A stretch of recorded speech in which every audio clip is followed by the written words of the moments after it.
بسم اللہ الرحمن الرحیم وَأَنفِقُوا فِي سَبِيلِ اللہ، اور اللہ کے راستے میں اپنے اموال خرچ کرتے رہو۔ یہاں پر زکوٰۃ کا حکم بیان کرنا مقصود نہیں ہے۔ زکوٰۃ، عشر اور اسی طرح جانوروں پر جو زکوٰۃ آتی ہے وہ دوسری جگہ پر احکام بیان کیے جا چکے ہیں اور قرآن پاک میں جگہ جگہ بیان کیے جاتے ہیں۔ اس بات پر علماء کا اتفاق ہے کہ زکوٰۃ کے علاوہ بھی ہمارے اموال پر کچھ چیزیں فرض ہیں۔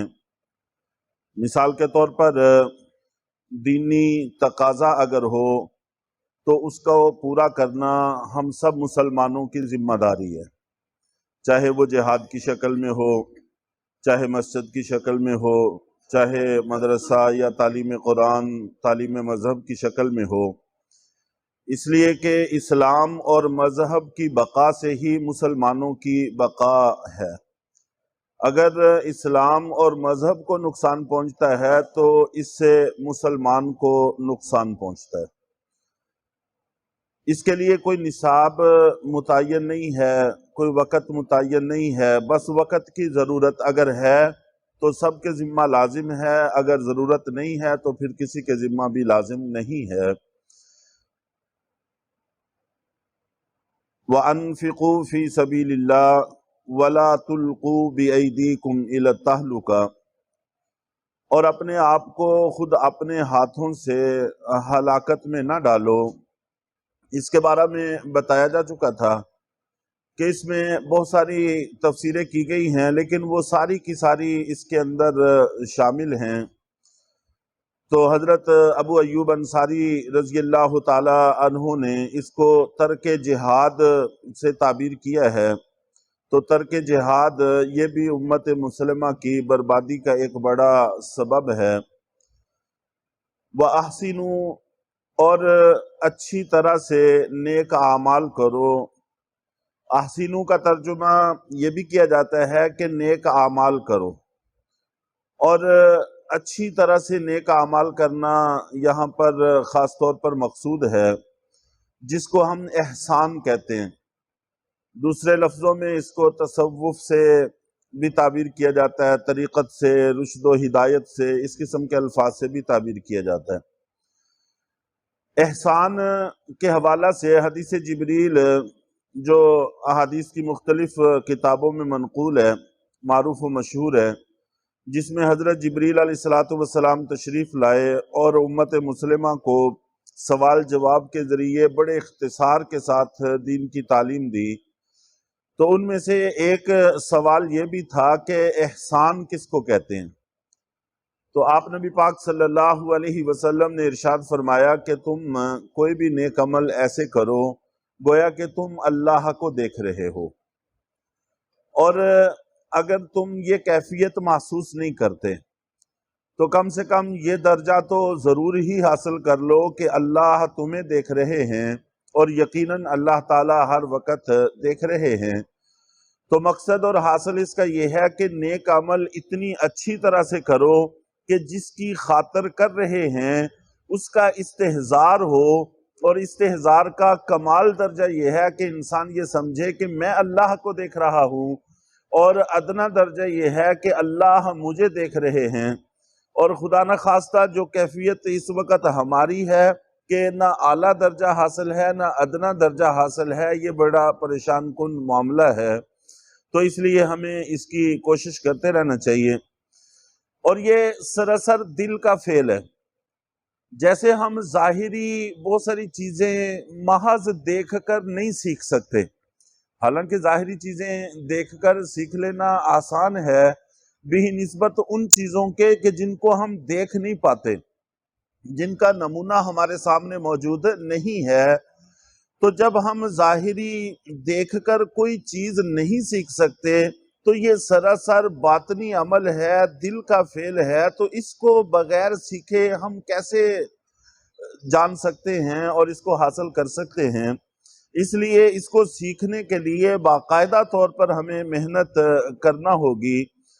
صحابہ کرام وہ چونکہ نبی پاک صلی اللہ علیہ وسلم کی صحبت میں رہتے تھے، اور آپ کی صحبت کا ایک لمحہ اتنا اثر رکھتا تھا کہ ان کا باطن پاک ہو جاتا تھا، اور دین اسلام ان کے ظاہر باطن تن من دن میں رچ بس جاتا تھا۔ یہی وجہ ہے کہ جزیرت العرب کے علاوہ باقی جتنے ممالک ہیں وہاں سے کفار کو نکالنے کا حکم نہیں ہے، ضرورت بھی نہیں ہے، لیکن جزیرت العرب کے اندر کافروں کو بھی برداشت نہیں کیا گیا، اس لیے کہ یہ وہ لوگ تھے جنہوں نے اللہ کے نبی کو دیکھا، وحی کو اترتے دیکھا، اور سارے معجزات اپنی آنکھوں سے مشاہدہ کیے۔ اب بھی اگر ان کو ہدایت نصیب نہیں ہوئی تو پھر یہ اس جزیرے کے اندر بھی رہنے کے اہل نہیں رہے۔ تو نبی پاک صلی اللہ علیہ وسلم کی صحبت کا یہ اثر تھا۔ تو اسی طرح اب بھی صلحاء کی صحبت سے اتنا کمال کا درجہ تو حاصل نہیں ہوتا، ہو بھی نہیں سکتا، ممکن بھی نہیں ہے، لیکن کسی نہ کسی درجے میں اس سے فائدہ حاصل ہوتا ہے، جیسا کہ قرآن پاک میں بھی ہے کہ صلحاء کے ساتھ رہو۔ اور آج کل آسان ترین اور بہترین راستہ یہ ہمارا تبلیغ کا راستہ بھی ہے کہ اس میں صلحاء کی صحبت مل جاتی ہے۔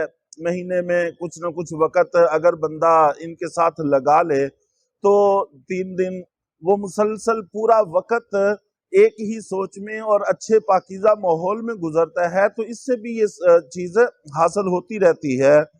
تو بہرحال کسی نہ کسی طور پر کسی نہ کسی طریقے سے اس کی کوشش کرتے رہنا چاہیے کہ یہ بھی سیکھنے کی چیز ہے اور اس کے بغیر ہمارا چارہ کار نہیں ہے۔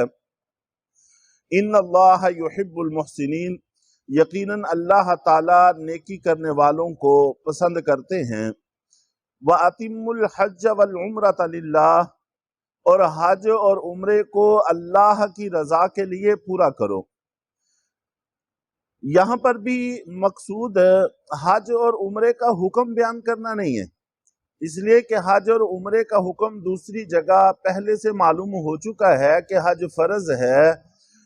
یہاں پر یہ بیان کرنا مقصود ہے کہ اگر تم حج یا عمرے کا احرام باندھ چکے ہو اور بعد میں اس کو پورا کرنے میں رکاوٹ پیدا ہو گئی تو اب تمہیں کیا کرنا ہے، اس چیز کو بیان کرنا مقصود ہے۔